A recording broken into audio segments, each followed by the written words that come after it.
Football বিশ্বে আবারও ঝড় তুলেছেন ক্রিস্টিয়ানো রোনালদো। 41 বছর বয়সেও থামার কোনো ইঙ্গিত নেই তার, বরং 2030 বিশ্বকাপ নিয়েই দিলেন নতুন বার্তা।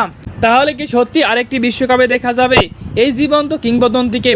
বর্তমানে দুর্দান্ত ফিটনেস আর পারফরমেন্স ধরে রেখেছেন ক্রিস্টিয়ানো রোনালদো। বয়স বাড়লেও তার গোল করার ক্ষুধা একটুও কমেনি। সাম্প্রতিক দেওয়া এক মন্তব্যে তিনি স্পষ্ট করে জানিয়েছেন, এখনই আন্তর্জাতিক ফুটবল থেকে বিদায় নেওয়ার চিন্তা নেই তার। রোনালদো বলেন, যদি তিনি নিজের ফিটনেস এবং ফর্ম ধরে রাখতে পারেন তাহলে 2030 সালের বিশ্বকাপ খেলার সম্ভাবনাও উড়িয়ে দেওয়া যায় না। বিশেষজ্ঞরা বলছেন, আধুনিক ফুটবলে এমন ফিটনেস ও ডিসিপ্লিন খুব কম খেলোয়াড়ই ধরে রাখতে পেরেছে, আর সেই জায়গায় রোনালদো এক অনন্য উদাহরণ। ভক্তদের মধ্যেও শুরু হয়েছে তুমুল আলোচনা, 41 বছর বয়সে বিশ্বকাপ খেলা কি আদৌ সম্ভব?